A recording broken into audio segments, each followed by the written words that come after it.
Hey everybody, welcome to another Beige Unicorns video. So today, this video is going to be super short. I just want to explore a little bit of concept, something I've been thinking about quite a bit lately, as I have talked to other people who are using x58 systems for gaming. And that question is, did I get a good deal gaming on a T7500 in 2020? So I put together this really simple spreadsheet to kind of take a look at that and try to break this down and come to a conclusion. First off, a few things. I did have some stuff that was given to me for free by friends. I have an Acetec AIO, I have a Sound Blaster SP1040, and I'm going to have a set of speakers. These were all given to me for free by friends. You guys know who you are. Thank you so much for your help getting this PC put together. I also have two Dell U2718Qs. These are 4K 60Hz panels.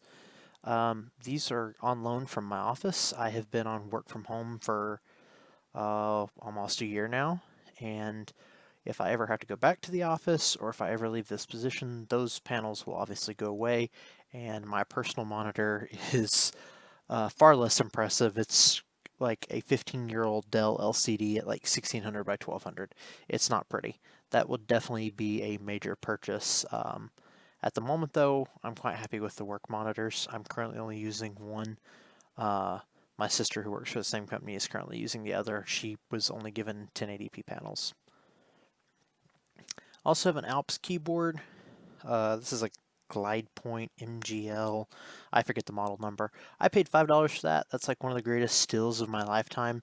These keyboards regularly go for like $150 online, so that was pretty awesome. My mouse that I primarily use is an MX Master.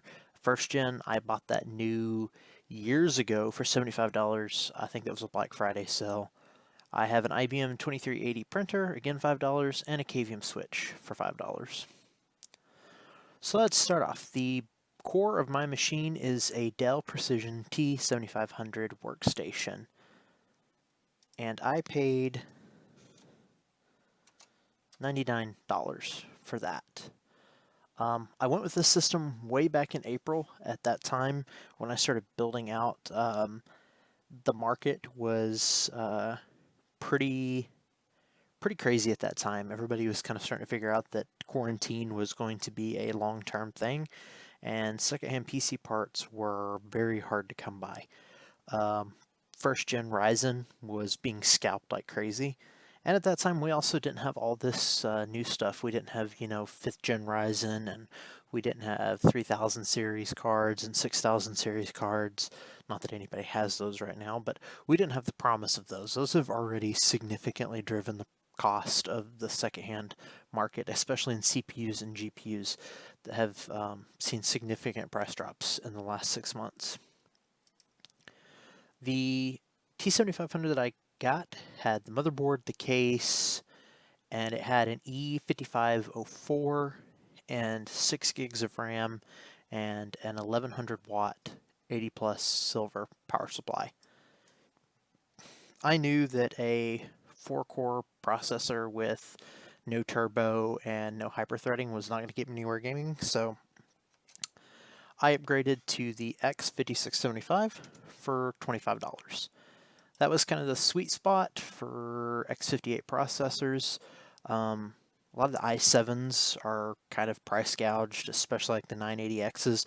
Those things can see $150. The X5690, which is the absolute top-end X58 chip, those easily command $100 on eBay. I wasn't looking to spend that. At that point, I could have gotten a much newer CPU for that kind of price point. I also upgraded to 24 gigs of ECC memory for $38, bringing the grand total of the PC only to $162. And the reason that I separated these two categories is because this was pretty much what was needed to get the core of the system working. This stuff down here was all focused on gaming, and this is all system agnostic. This stuff could easily move to a new gaming PC, and it probably will eventually. So at the time, RX 580s were kind of hard to come by. So After losing several auctions and having several go way beyond what I wanted to pay, I found an MSI reseller who had a brand new one for $150. At the time, that actually seemed like a good deal.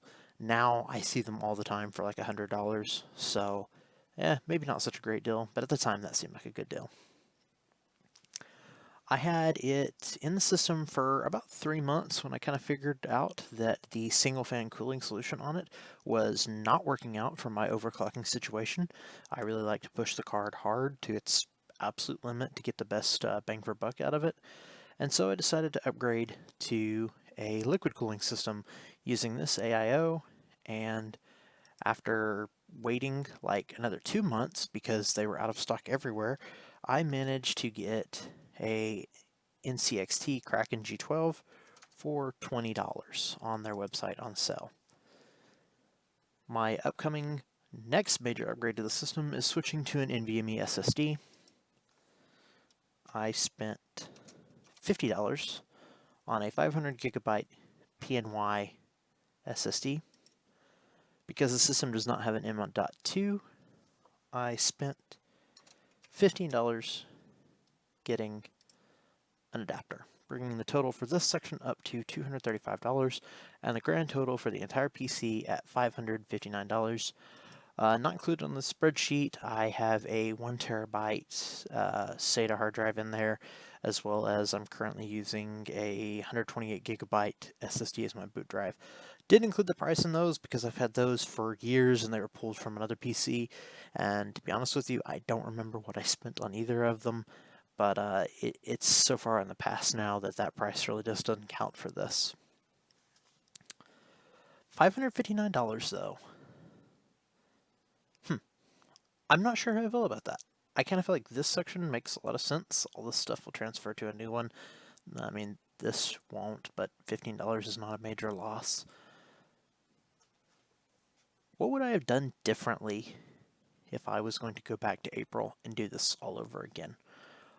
Well, I might look at getting an actual X58 gaming motherboard.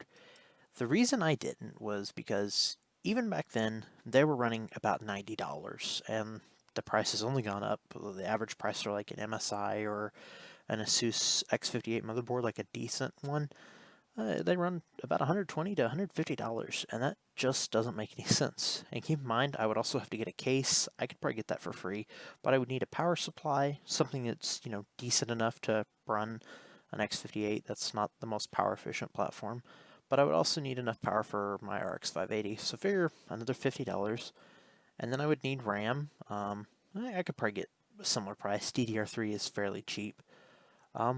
But that would have come out significantly higher, and I was operating out of budget. I had what was left of my tax return after paying off several other things to pay for this.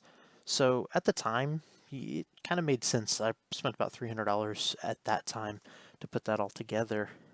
What else could I have gotten for that? That's kind of something I've been thinking about.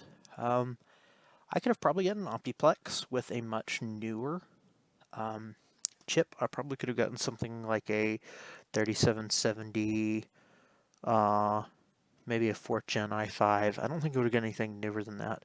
But then I would have had to figure out power supply issues, did the power supply have enough power for graphics card, 6-pin or 8-pin. If it didn't, then you're trying to adapt an ATX power supply to a Dell motherboard, and if you've ever done that before, you know that that's an absolute nightmare. Had I been building at this point, I probably would have simply bought a computer that was already built locally. The market around here seems to have kind of stabilized a little bit in the last couple months, and I probably could have gotten a better deal there, but at the time there wasn't anything locally. Like, I spent pretty much all of March and a good chunk of April trying to find this PC, that fit in my budget, and it just wasn't coming to me. But all in all, I think I came out okay. There's certainly a couple areas I probably would have done differently. I don't think I would have gone with a 580. I still think the RX 580 is probably the sweet spot for sub 200 gaming. But had I known then what I know now, I probably would have gotten something a little older, like an R9 290X or something, under $100, and have just saved my money, because now we're starting to see like 980 Ti's drop sub 200. Like I'm seeing them all day for 175, and that would have been a much more competent option. I don't know. What do you guys think? Did I get a good deal, or did I completely waste my money? Thanks for watching, guys. I hope you guys enjoyed this. This was just a short little breakdown of how I ended up on X58. As it turns out from my Cyberpunk X58 video, it turns out there seem to be a whole lot more people still on X58 than I thought, and that's awesome. So, hey, if you guys want to tell your stories, post them in the comments. How did you guys end up on X58? Did you buy it back in the day, or was it a recent purchase? Thanks for watching, guys.